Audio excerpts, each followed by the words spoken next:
अध्याय 54 शवगृह। क्या तुमने ओल्ड ब्लैक से पूछा? उसने क्या कहा? सिस्टर ली ने सिर हिलाया। मैंने अभी उससे पूछा, लेकिन ओल्ड ब्लैक ने अभी तक जवाब नहीं दिया है। कुनबा, जो अब तक चुप था, बोला, शायद वह जवाब देना ही नहीं चाहता। सभी एक बार फिर चुप हो गए। हाओ झो ने सभी का ध्यान आकर्षित करने के लिए अपने हाथों को ताली दी। सब लोग हौसला रखें। शायद इस मिशन के बारे में सबको कुछ शंकाएं हों। सच कहूं तो मुझे भी है। लेकिन अगर हम गहराई से सोचें तो हमारे लिए यह कोई फर्क नहीं पड़ता कि जनरेटर चालू है या नहीं।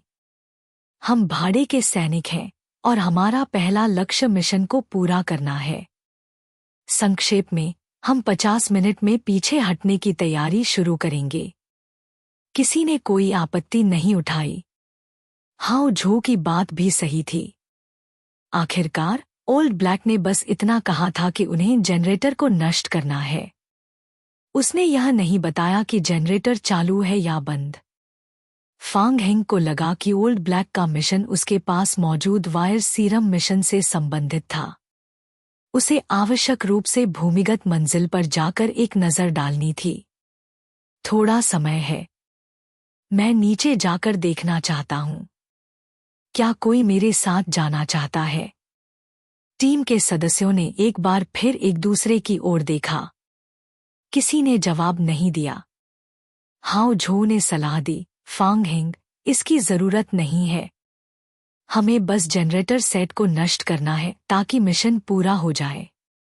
कोई अनावश्यक समस्याएं मत खड़ी करो। मैं अकेला जाऊंगा। कोशिश करूंगा कि 50 मिनट में वापस आ जाऊं।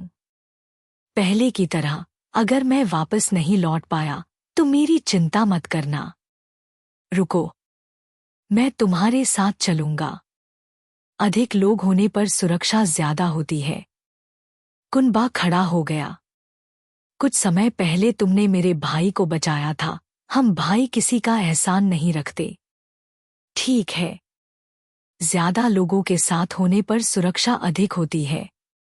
फांग हेंग ने तुरंत सहमति दी और कुनबा के साथ जनरेटर रूम से निकलकर भूमिगत शवगृह की ओर बढ़ा। मुझे भी यह मिशन अजीब लग रहा है। पहली भूमिगत मंजिल की ओर जाने वाले मार्ग पर कुनबा ने चुप्पी तोड़ी और फांग हेंग को अचार का एक कागज थमाया। मैंने यह अभी थोड़ी देर पहले खोजा था। इसे मरम्मत कक्ष में एक अलमारी पर चिपकाया गया था। फांग हेंग ने नोट को लिया और पढ़ा। कार्य सुझाव: सभी मरम्मत कर्मचारियों से अनुरोध है कि हाल के बार बार होने वाले घटनाओं को ध्यान में रखते हुए कृपया सुनिश्चित करें कि भूमिगत शवगृह में 24 घंटे तक एयर कंडीशनिंग चालू रहे और 24 घंटे की रोटेशन निरीक्षण टीम स्थापित की जाए।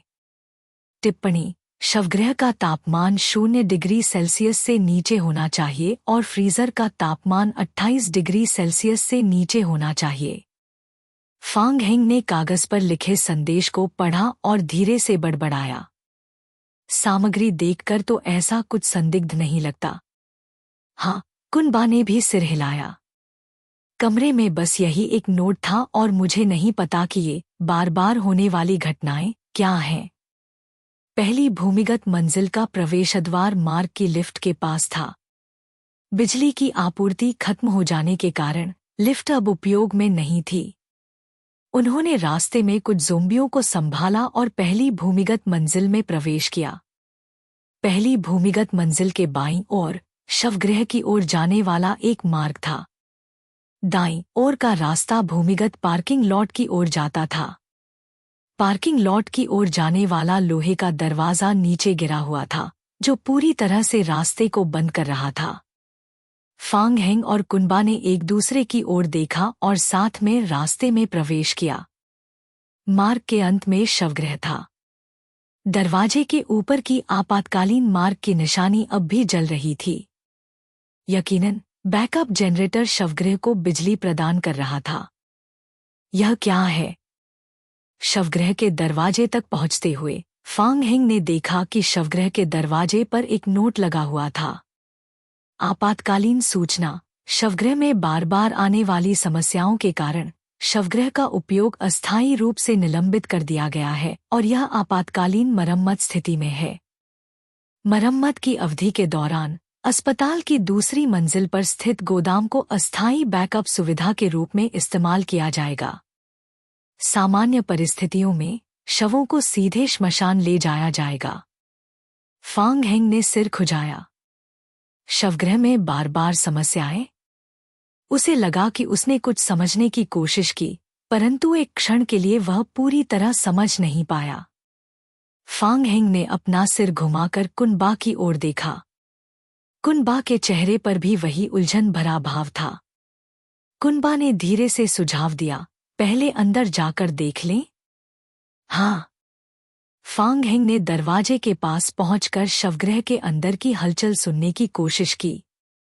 शवगृह के अंदर असामान्य रूप से शांति थी।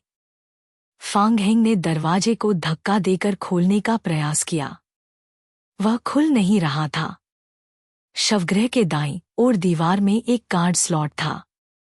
फांग हेंग को डीन के कार्यालय में मिली चुंबकीय कार्ड की याद आई। आइटमडीन का चुंबकीय कार्ड। प्रकार विविध। विवरण होप टाउन कम्युनिटी अस्पताल के डीन का चुंबकीय कार्ड। सामने डीन की तस्वीर है। आप इसे व्यर्थ प्लास्टिक में विघटित कर सकते हैं। फांग हेंग ने चुंबकीय कार्ड को कार्ड स्लॉट में डालने का प्रयास किया। बीप। सत्यापन सफल। स्वागत है डीन वेरोन। क्लिक।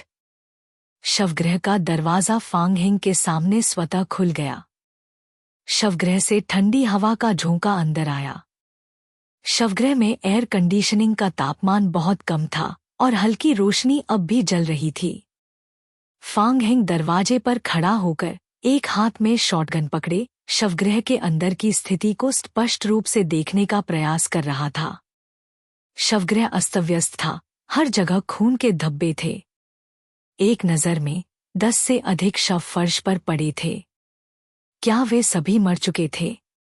फांग हेंग ने दरवाजे के पास पड़े 2 शवों की ओर देखा।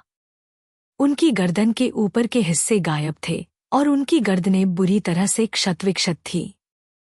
क्या उन्हें ज़ोंबी में बदलने के कारण सिर में गोली मारी गई थी? उनका इलाज करने का तरीका काफी पेशेवर था। फांग हेंग ने होंठ भींचे। वह और कुनबा ध्यान से कमरे में चले गए और वहां की तलाशी ली। फांग हेंग, यहाँ के सभी ज़ोंबियों के सिर नहीं हैं। ऐसा लगता है कि उन्हें पहले ही साफ कर दिया गया था। कुनबा ने भी शवों की असामान्यता को देखा। उसने इसे ध्यान से परखा। क्या हुआ? यह बहुत अजीब है। शरीर की गर्दन पर चोट का निशान काफी अजीब है। ऐसा नहीं लगता कि इसे किसी ने काटा है, नहीं, ऐसा लगता है कि इसे किसी बंदूक से उड़ा दिया गया है। कुनबा के चेहरे पर उलझन का भाव था। यह अधिक ऐसा लगता है कि यह अंदर से बाहर की ओर फटा है। क्या तुम कह रहे हो कि उसने खुद को उड़ा दिया? फांग हेंग ने भौहें सिकोड़ ली।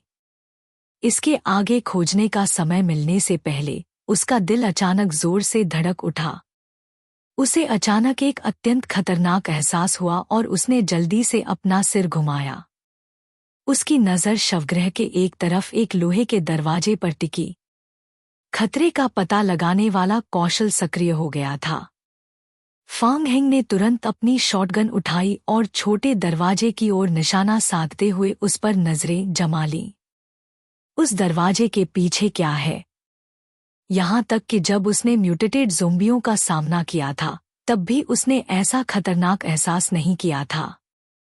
कुनबा ने देखा कि फांग हेंग का चेहरा बेहद गंभीर हो गया है, इसलिए वह भी तुरंत उठ खड़ा हुआ और फांग हेंग के बगल में खड़ा होकर लड़ाई की मुद्रा में आ गया।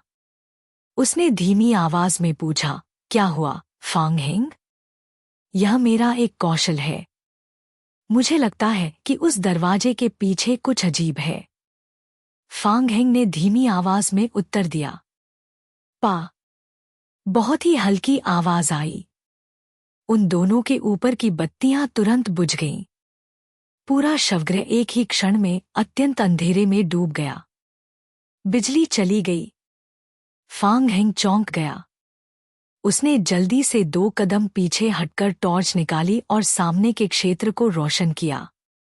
कुनबा ने भी टॉर्च निकालकर चारों ओर रोशनी फैलाई।